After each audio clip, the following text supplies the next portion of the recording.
صبحت بخیر آقای من، آقای دلتنگی.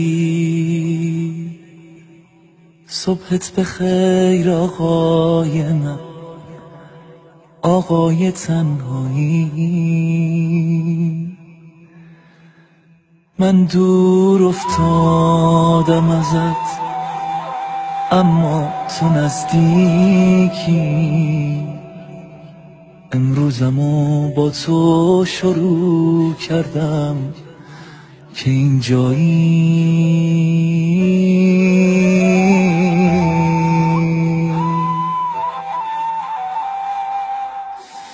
گناه من به انتظار تو نشست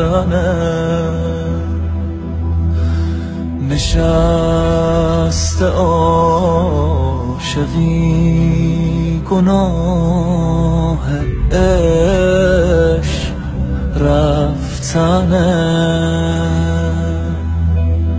اگر که دل خوشی به من گناه از تو نیست.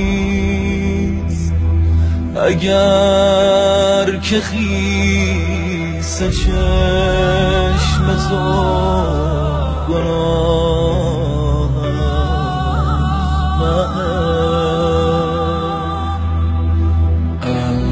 اللهم ارنا طلعت الرشیده. دیگه جونم به لب رسیده، همه دنیا ازم بریده، تو اما نه. میبندم دیگه عشقاتو در نیارم، ولی سخت دووم بیارم. توی عشق تو کم میذارم، تو اما نه.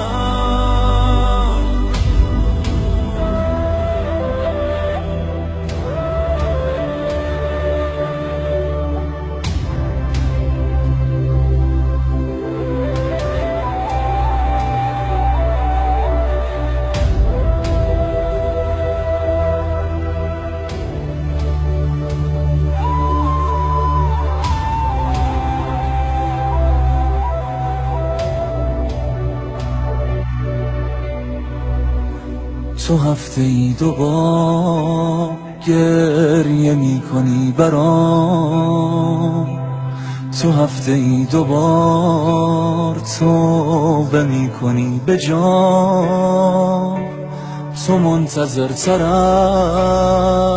از منی تموم شه غیبتم. دروغ میگم عاشقم، ولی بذار بیام. خدا کنه بهم نگی تموم فرصته.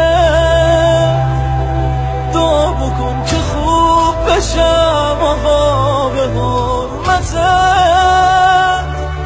یه کاری کن که من نشم دلیل گریه هات. یه کاری کن نشم